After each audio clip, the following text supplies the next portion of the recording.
दोस्तों दिल्ली रीच कहे जाने वाले इस घने जंगल में 300 सालों से एक इच्छाधारी नागिन आज भी कैद है।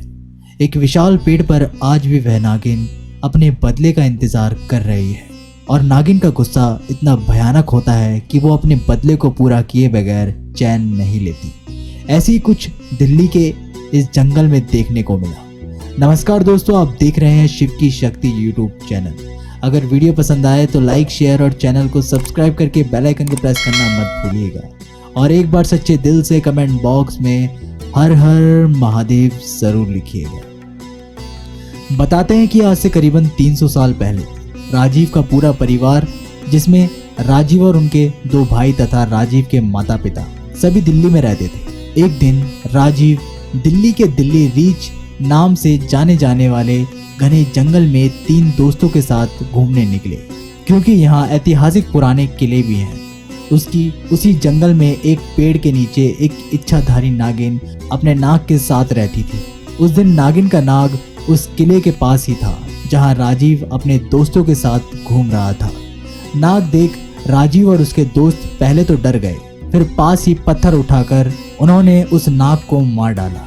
राजीव तो शाम होते ही अपने दोस्तों के साथ घर चला गया, परंतु उधर नागिन अपने नाग को ढूंढते हुए जब अपने मृत नाग शरीर के पास पहुंची, उसका क्रोध का ठिकाना नहीं रहा। कहते हैं कि नागिन मरे नाग की आंखों को देख उसके कातिल का पता लगा लेती है। नागिन को राजीव और उसके दोस्तों के चेहरे अपने नाग की आंखों में साफ साफ दिखाई दे रहे थे। धीरे धीरे कर नागिन ने राजीव के दोनों दोस्तों को मार दिया और राजीव को भी उसने मौका देख के डसा और मार दिया, पर उसके बदले की आग यहीं पर ठंडी नहीं हुई। उसने राजीव के भाइयों को भी मारने को ठान ली और राजीव के सबसे छोटे भाई को मार दिया।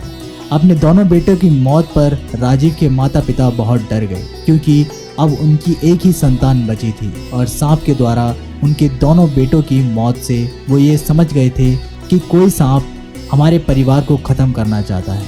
उस समय एक शेखर बाबा नाम का सपेरा बहुत ही विख्याति पाए हुए थे।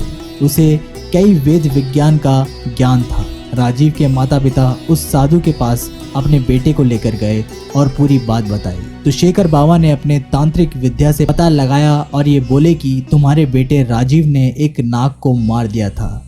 अब उसकी नागिन तुम्हारे वंश को खत्म करने में तुली है। अगर तुम अपने बेटे को उस नागिन से बचाना चाहते हो तो मेरे साथ तुम्हें एक काम करना पड़ेगा। उसके बाद वो उन्हें उसी बरगद के पेड़ के पास ले गया जहाँ वो नागिन रहती थी। बाबा ने राजीव के भाई को इस पेड़ के नीचे बैठाया और महामृत्युंजय मंत्र करने को कहा और खुद नागिन के इंतजार में पास की झाड़ियों में छिप गए। जैसे ही नागिन राजीव के भाई को मारने आई, बाबा ने तुरंत गरुड़ मंत्र का जाप करते हुए उस नागिन को उस बरगद के पेड़ में कैद कर दिया।